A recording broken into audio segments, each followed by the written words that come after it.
rencontre des électeurs. Du côté du RDPC, le déploiement connaît une nouvelle étape depuis le retour du candidat Paul Biya ce mercredi à Yaoundé. Mobilisation populaire à l'aéroport international de Yaoundé, stratégie de proximité et distribution de gadgets. Le RDPC poursuit sa campagne avec force. On en parle dans le dossier de la rédaction.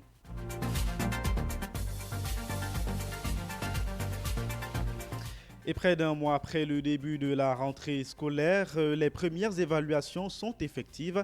Les élèves affrontent depuis quelques jours déjà les premières épreuves dans les établissements scolaires. Dans ce journal, nous irons rencontrer quelques-uns. Mesdames, Messieurs, vous avez le sommaire. La radio de la capitale. Une fois de plus, bonjour et bienvenue au journal sur Capital FM. En mission à Marois, ce 1er octobre 2025, le ministre de l'administration territoriale, Paul Atangandji, a réuni le gouverneur Bidi Awabakari, les autorités administratives, les forces de maintien de l'ordre et les responsables d'Elections Cameroun. L'objectif a été d'évaluer la situation sécuritaire dans la région et passer en revue les dispositions pratiques en vue de l'élection présidentielle du 12 octobre prochain. Les détails avec Sandrine Egolo. À Marois, ce 1er octobre, Paul Atangandji est venu évaluer la situation sécuritaire et les préparatifs du scrutin présidentiel du 12 octobre. Le message est clair, l'administration doit jouer pleinement son rôle pour que l'élection se déroule dans un climat apaisé. Paul Atangandji, ministre de l'administration territoriale. Le chef d'État, son Excellence Paul Biya, a donné des instructions fermes pour un scrutin présidentiel bien organisé, crédible, transparent, apaisé et dans un environnement sécurisé. Il faudrait le rappeler, Elections Cameroun est l'organe indépendant chargé de l'organisation matérielle du scrutin présidentiel. L'administration, à travers le gouverneur, le préfet, le sous-préfet, les FMO, sont là pour s'assurer du bon déroulement du scrutin présidentiel. Pour cette raison que le chef de l'État, garant de la Constitution, a prescrit la vigilance de tous les instants afin de garantir la paix. Le ministre s'est ensuite adressé directement aux candidats et à leurs partisans. Il leur demande de faire preuve de maturité politique et de bannir tout comportement de nature à fragiliser la cohésion sociale. Les acteurs politiques qui prennent part à cette élection présidentielle, surtout les candidats et leurs sympathisants, doivent faire preuve de maturité politique. C'est le lieu de rappeler que les acteurs politiques doivent éviter de tenir les discours de haine qui font l'apologie du tribalisme, qui dressent les Camerounais les uns contre les autres et éviter surtout les mots d'ordre irresponsables.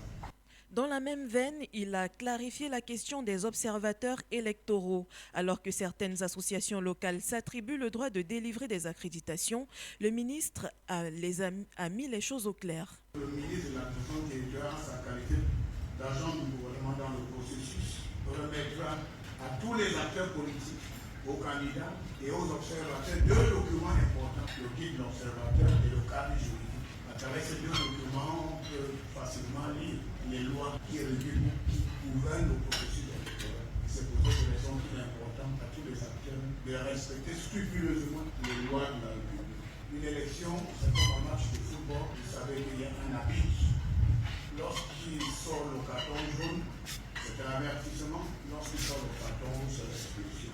Paul Atangandji a également abordé la question sécuritaire. Il a révélé que des jeunes manipulés par certains leaders politiques ont été interpellés avec des centaines de téléphones portables destinés à manipuler les résultats du scrutin. Les candidats ne sont pas obligés d'être d'accord avec l'État ou avec l'administration, mais ce que nous leur demandons, c'est d'utiliser les voies de recours qui sont connues, légales, afin de présenter leurs doléances et d'attendre sereinement, n'est-ce pas, les délibérations des instances compétentes. Nous voulons mettre en garde les candidats qui seront tentés de manipuler les résultats, surtout ceux qui ont acheté des téléphones portables pour donner à des jeunes en leur demandant de communiquer des résultats frauduleux qui n'existent pas. Au terme de cette séance de travail, le MINAT a assuré que la situation sécuritaire est globalement maîtrisée dans l'extrême nord, mais il appelle à une vigilance de tous les instants jusqu'à la fin du processus électoral. Sur le terrain, les candidats continuent de se déployer en vue de la présidentielle du 12 octobre prochain.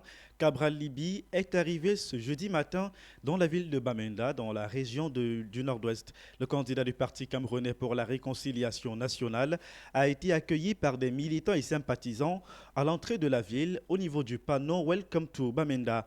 Un grand meeting est prévu tout à l'heure à l'esplanade du Commercial Avenue. De son côté, Belobouba Maïgari était à Garoua ce mercredi. Les autorités ont interdit aux militants de l'UNDP de se rendre à l'aéroport international de Garoua pour accueillir leurs candidats. Malgré cette contrainte, Belobouba a rencontré ses militants venus en nombre lui réaffirmer leur soutien.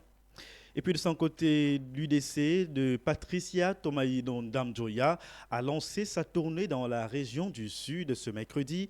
La candidate a été chaleureusement accueillie dans plusieurs villes, parmi lesquelles Sambelima, Kiossi, Ambam ou encore Olamze.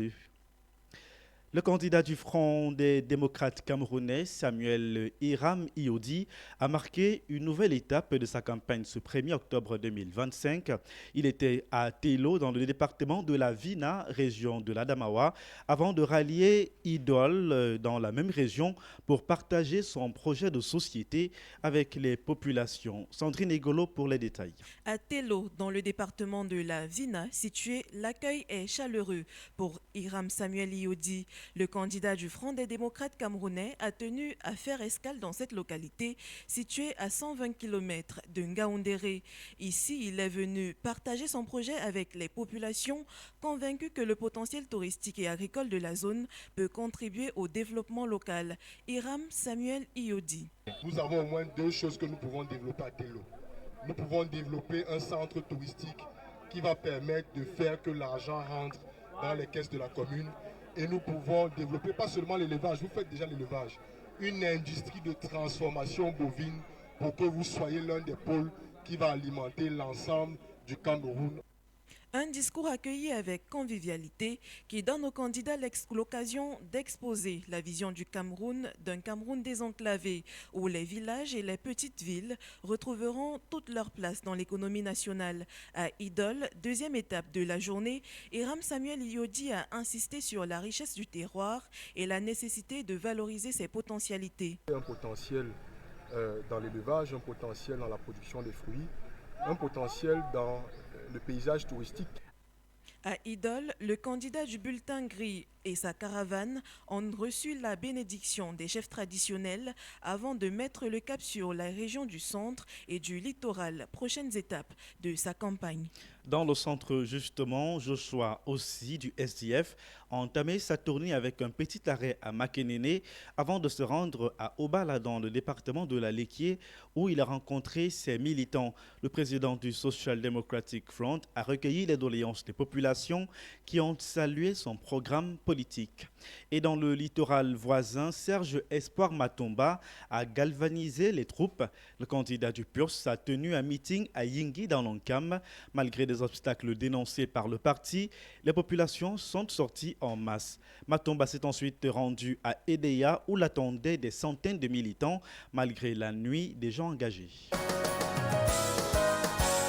La radio de la capitale.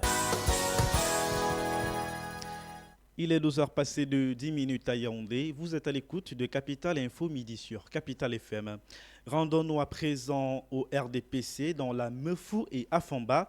La commission départementale de campagne poursuit des activités dans les commissions communales. Sous la houlette du ministre Luc Maglan Barga Tangana, président de la commission départementale de campagne du RDPC dans ce département. Un échange se tient depuis ce matin au foyer des jeunes d'un Kouaban dans l'arrondissement de Nkola-Famba. Il s'agit de causeries avec des groupes spécifiques. Elles s'étendront à d'autres cibles, notamment identifiées ailleurs. Justement, dans la Mefouille à Famba, le Rassemblement démocratique du peuple camerounais a lancé ce mercredi 1er octobre, notamment 2025, la première descente de terrain dans l'arrondissement d'Assamba. C'est le village Ayene École qui a ouvert le bal avec un meeting regroupant les villages Nkol Top, Ayene et Ngona. Dans une ambiance de mobilisation, le RDPC a réaffirmé son soutien à Paul Biya. Voici le compte-rendu de Griffith Ngomango. À Assamba, le temps est donné depuis le lancement lancement officiel de la campagne présidentielle à Olonguina lundi dernier, le RDPC a foulé le terrain ce mercredi. Le village Ayéné-École a été choisi comme point de départ, symbole selon les organisateurs de la porte d'entrée de l'arrondissement. Dans son discours, le maire de la commune d'Olonguina, par ailleurs président de la commission communale de campagne, a salué la forte mobilisation des populations malgré les tentatives de désinformation. Il a insisté sur le caractère rassembleur du RDPC, rappelant que le parti milite avant tout pour l'unité et non pour des querelles locales. Le meeting a aussi été marqué par des gestes concrets en direction des populations. Des dons ont été remis aux écoliers, notamment des sacs et des fournitures scolaires, tandis que les femmes ont reçu des moulins, des borselets en signe de soutien au développement local. Côté mobilisation, le président de la commission communale de campagne, Alphonse Didier Bikoula, n'a pas caché sa satisfaction. Je suis plus que satisfait parce que c'est même au-delà de toutes mes attentes. J'ai vu toutes les communautés être ici réunies et contentes de l'initiative que nous avons prise de venir célébrer notre champion ici à travers un meeting. Pour moi, c'est véritablement un très bon début et nous pensons et nous espérons que toutes les autres étapes vont être peut-être meilleures que celle-ci parce que déjà ici nous avons pu faire un 20 sur 20. Et ça me rassure qu'au soir du 12 octobre, qu'une voix ne manquera ici à Ayéné. Même son de cloche du côté des femmes fortement représentées. Émilie Bidima, deuxième adjoint au maire d'Olonguina et présidente de la section OFRDPC de la Mofoué-Afamba Sud-Est, a martelé. Vous-même, vous aviez vu comment les femmes se sont levées pour faire le meeting aujourd'hui, pour bien voter à la journée du 12 octobre. Toutes les femmes d'Assamba, toutes les femmes de l'arrondissement d'Assamba, de Languina sont derrière Paul. Nous allons voter à 100% et amener les femmes à voter pour 100% à ces élections. Au final, ce premier meeting a donné le ton d'une campagne placée sous le signe de la grandeur et de l'espérance. Dans l'arrondissement d'Assamba, le parti au pouvoir compte bien transformer cette première mobilisation réussie en un plébiscite massif pour le 12 octobre prochain. Vous ne l'avez certainement pas manqué, ce retour de Paul Biya après un court séjour privé en Europe. Le RDPC a mobilisé notamment une certaine foule. C'est un accueil de grands jours qu'a réservé donc hier la Mofoué-Afamba au candidat Paul Biya. Des milliers de militants, cadres et sympathisants du parti se sont massés le long du trajet pour saluer le retour du président de la République, par ailleurs président sortant. Écho depuis l'aéroport international de Yaoundé-Simalène avec Lorraine Ekwemi. Notre président, paix de la nation, Paul Biya, encore 7 ans. Les yeux rivés vers le ciel, ils attendaient tous de voir arriver l'avion qui avait à son bord le président Paul Biya et son épouse. Dès les premières heures de la matinée, la base militante de la Mofoué-Afamba a pris d'assaut les artères de l'aéroport international de Simalène. Une mobilisation exceptionnelle pour l'honorable Michel Ouono, membre de la commission départementale pour la campagne du candidat Paul Biya dans la Mofoué-Afamba Sud. Aujourd'hui, ça a été exceptionnel parce que, vous savez, nous sommes en campagne et nous voulons par là démontrer que la Mofoué-Afamba est derrière son champion, derrière son candidat. Nous avons lancé l'appel à la candidature du chef de l'État et nous sommes là pour exprimer notre attachement indéfectible, notre soutien candidat Paul Biya, si je peux dire ainsi. Donc la Mofoué-Afamba est là.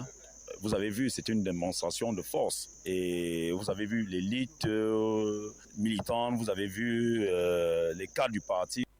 Une foule compacte de militants et sympathisants de la Mofoué-Afamba, avec à leur côté élites et cadres arborant les couleurs du parti, avec drapeaux, banderoles et pancartes, brandissant des messages de fidélité et de soutien, traduisant la joie et l'attachement indéfectible des militants au président Paul Biya.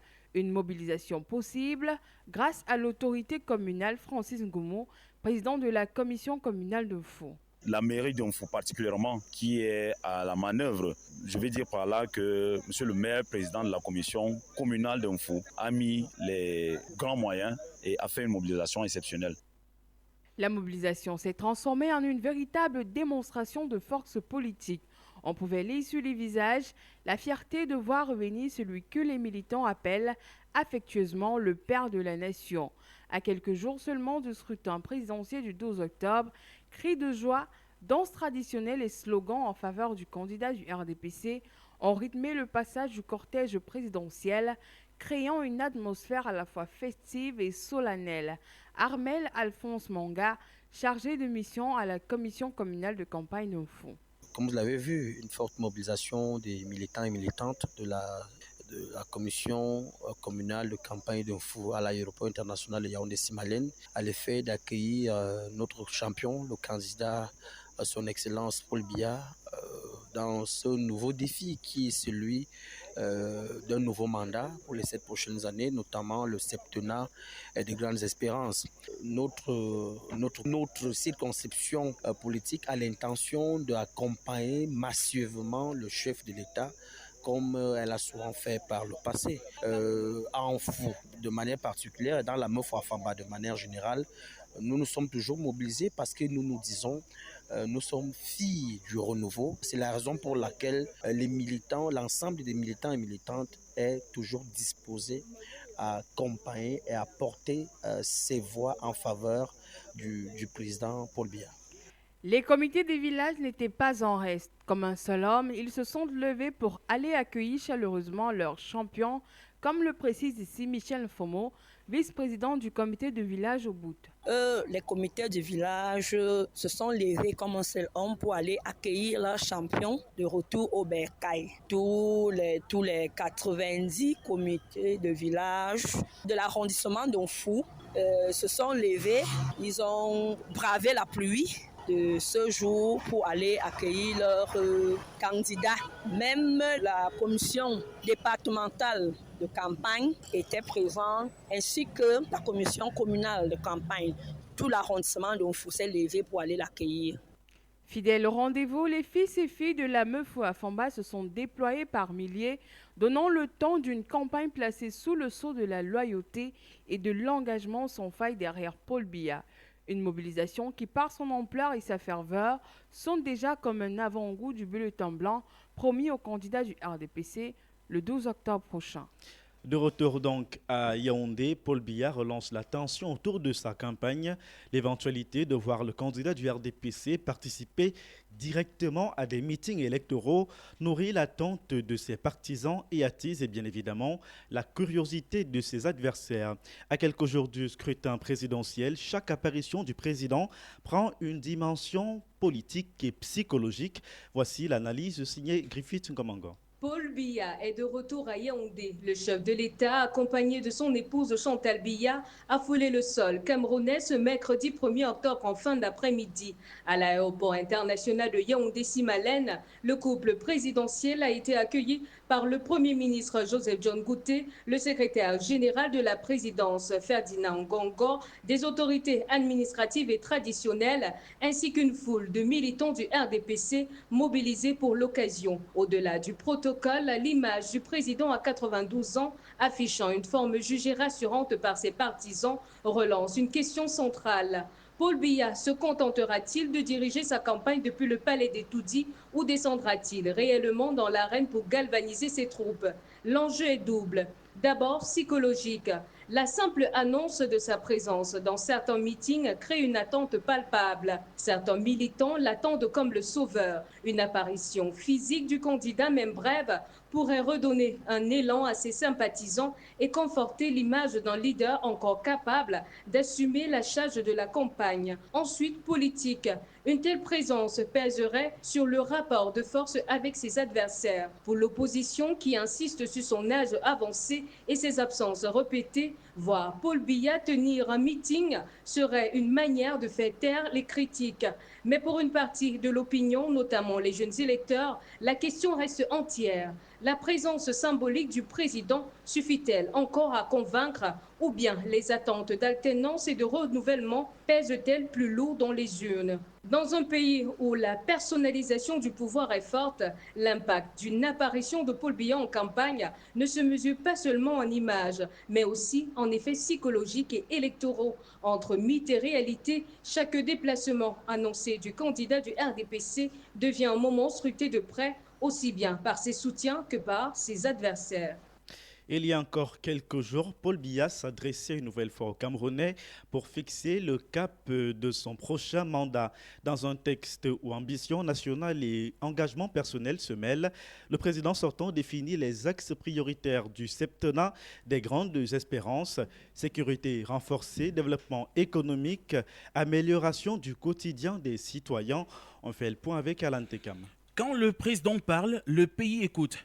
Paul Biya, dans sa profession de foi du 29 septembre 2025, fixe le cap de sa campagne sur la continuité, la stabilité et l'émergence économique. Mais au-delà des mots, quelles sont réellement les priorités et quel impact peuvent-elles avoir pour les Camerounais?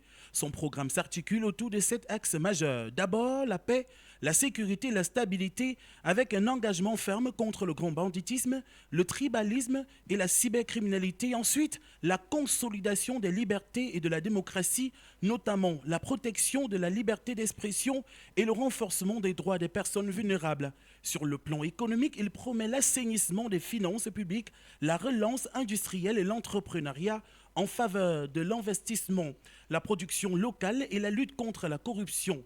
Le pouvoir d'achat et la qualité de vie des populations sont également mis en avant avec des mesures sur les prix des produits de première nécessité et l'accès aux services de base. L'éducation, la santé, l'accès à l'eau et à l'électricité constituent le cœur social du programme, tandis que l'épanouissement des femmes et des jeunes occupe une place centrale, notamment à travers l'emploi, l'entrepreneuriat et la protection juridique. Enfin, la profession de foi évoque l'innovation numérique et la protection de l'environnement, signe d'une volonté d'adapter le pays aux défis du XXIe siècle. Ces priorités traduisent un discours de continuité de promesses larges, mais plusieurs points restent à préciser. Quel budget? Quel calendrier? Quel mécanisme concret de suivi et de contrôle? Les électeurs devront juger non seulement de l'ambition, mais surtout de la faisabilité des annonces dans un contexte économique et social complexe. En résumé, la profession de foi de Paul Biya est claire sur les grandes lignes et les priorités nationales, mais c'est maintenant la mise en œuvre de la concrétisation qui feront donc la différence aux yeux des Camerounais. Et pour arriver à la victoire, le RDPC a opté pour une campagne de proximité. Porte-à-porte et rencontres directes avec les populations sont ainsi privilégiées. Mobiliser efficacement en faveur de Paul Biya est le principal enjeu de cette méthode. Voici l'analyse de Jean-Séraphin Kou. Le parti le plus proche du pouvoir, le Rassemblement démocratique du peuple camerounais, si vous le voulez bien, a visiblement redessiné les contours de sa stratégie. Au bain de foule spectaculaire et méga meeting de lancement de campagne, se substitue désormais cette approche plus discrète, le contact direct avec les populations. Dans les quartiers et villages, les équipes militantes multiplient les visites. Objectif, établir une relation de proximité, écouter les préoccupations et surtout, personnaliser le message politique. Elle permet, la dite stratégie, d'humaniser le discours du parti et de donner davantage aux électeurs le sentiment d'être effectivement pris en compte. Double avantage ici. Primo, cette méthode contourne le risque d'une mobilisation de masse très souvent artificielle où la ferveur ne reflète pas toujours une véritable adhésion. Secundo, elle permet de cibler plus efficacement les différents segments de l'électorat en adaptant le message aux attentes locales. Dans cette dynamique, voyez-vous, le RDPC semble déterminé à ne rien laisser au hasard. Chaque déplacement, chaque échange, chaque opération de terrain est assimilée à un comprimé de vérité, l'issue attendue étant bien sûr celle d'offrir à son champion, le président Paul Biya, une victoire éclatante et sans bavure au soir du 12 octobre 2025. Reste à présent la prestation du maçon au pied du mur. Ciao. Et pour ne pas passer inaperçu, Jean-Séraphin, le RDPC a enclenché sa machine de visibilité. Casquettes, t-shirts, foulards et même produits alimentaires aux couleurs du parti circulent déjà sur le terrain. Malgré un léger retard, la distribution massive des gadgets est désormais en marche pour mobiliser, fidéliser et offrir sa présence jusqu'aux localités les plus éloignées. On fait le point avec Jaël Isodio. La Commission nationale de campagne du RDPC a déjà mis les premiers stocks à disposition des structures régionales et départementales. sous la coordination du président de la commission transport, Jean-Ernest Massénanga-Lebibéré, assisté par le vice-président Cyrus Obam, directeur général du port autonome de Douala. Le dispositif s'est progressivement mis en place. La chaîne logistique est claire. Les commissions régionales vers les commissions départementales qui alimentent à leur tour les communes avant que les comités de village ne prennent le relais. Sur le terrain, cette descente du sommet à la base n'est pas encore totalement suffisante, mais elle permet déjà aux militants d'arborer fièrement foulards et casquettes, d'avoir également des montres, des parapluies, des pagnes, des serviettes hygiéniques pour femmes et des sacs d'école dans plusieurs localités. À côté des circuits officiels, on observe également des initiatives personnelles qui complètent la dynamique. Dans certaines sections, les responsables politiques se sont lancés dans la campagne parallèle, comme la distribution des sacs de riz à vil prix ou encore des chocolats aux couleurs du parti, une initiative des élites locales. Ces actions, bien que non centralisées, contribuent à renforcer la proximité avec les militants et à nourrir le sentiment d'appartenance. Pour le RDPC, ces gadgets ne sont pas des simples accessoires. Ils constituent un outil de mobilisation et de fidélisation. Porter les couleurs du parti, c'est affirmer son attachement au candidat et à sa place dans la grande famille militante. C'est aussi une démonstration de force destinée à marquer l'espace public et à rappeler la capacité du parti au pouvoir à déployer ses ressources de manière organisée et visible. Ainsi, la campagne présidentielle du RDPC ne se lit pas seulement dans les meetings et les discours. Elle s'affiche, se porte et même se consomme à travers casquettes, foulards, riz et chocolat. Une stratégie qui vise à séduire la présence et à cimenter la fidélité. La radio de la capitale. Vous écoutez le journal de la mi-journée sur Capital FM. Il est 12h passé de 28 minutes à Yaoundé. Dans le reste de l'actualité, le ministre des Finances, Louis-Paul Motazeux, est dans le département du Haut-Nian, dans la région du centre, dans la région de l'Est Cameroun. Voilà, le ministre donc Louis-Paul Motazeux qui inaugure ce jeudi à Bamban le nouvel hôtel des finances, une infrastructure destinée à rapprocher l'administration des usagers et à soutenir la dynamique économique de la localité. En éducation, je vous le disais en titre, depuis quelques jours, les élèves du primaire sont confrontés à leur premier test officiel de l'année scolaire en cours, marquant ainsi une étape clé dans le suivi de leur apprentissage. Cette évaluation à la fois formative et diagnostique vise à mesurer les acquis, identifier les difficultés et orienter l'apprentissage pour mieux répondre aux besoins de l'élève. Alain Tekam. C'est le moment où les crayons remplacent les cahiers et où les classes deviennent des laboratoires de compétences. Depuis ce mardi, les élèves du primaire passent leur première évaluation de l'année. Un test clé pour mesurer leurs acquis et orienter le reste de leur parcours scolaire. Entre tension et concentration, chaque salle de classe se transforme en terrain d'observation pour enseignants et parents désireux de comprendre où chaque élève se situe et comment l'accompagner au mieux. Pour Chimie Serge Duran, directeur de l'école primaire bilingue Saint-Christophe, la préparation a été méthodique. Depuis mercredi matin, nos enfants sont dans les salles, ils sont en train d'être évalués. Puisque nous sommes jeudi, les évaluations continuent. Ces évaluations vont s'achever demain vendredi. Nous avons organisé cela pour pouvoir avoir les premières impressions de ces enfants que nous avons accueillis. C'est de détecter, n'est-ce pas, les difficultés, les lacunes. Du côté du groupe scolaire bilingue Marie des Anges de Nkouaban, Christian Bitan, chargé des activités pédagogiques, souligne l'importance de cette étape.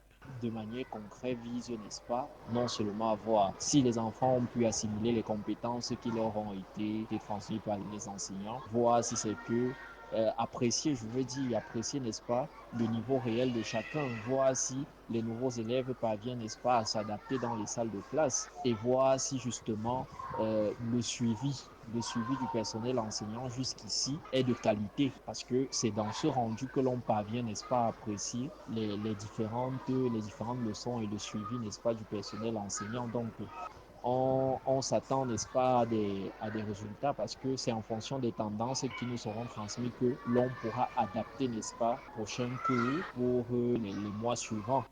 Les enseignants sur le terrain confirment l'utilité de ces tests pour ajuster l'enseignement.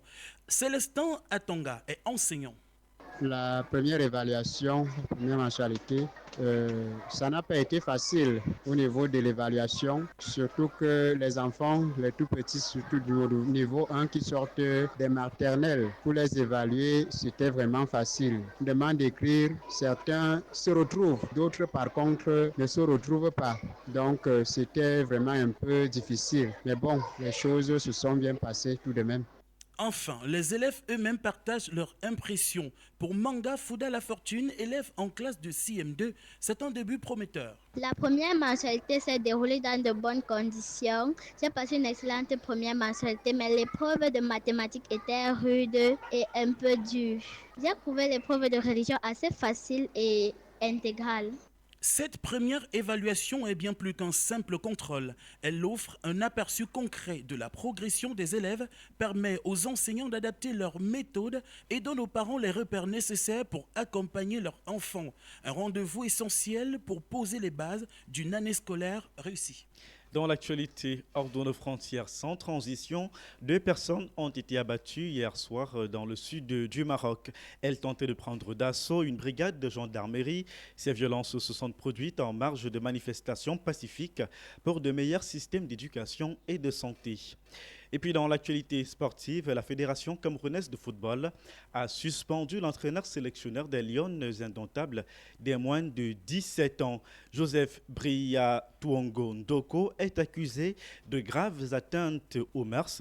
Il n'accompagnera donc pas l'équipe nationale U17 à la Coupe du Monde prévue cette année au Maroc. Il est remplacé dans ses fonctions par Joséphine Mimosette Ndoumou, actuellement entraîneur adjoint de l'équipe nationale féminine Fanion.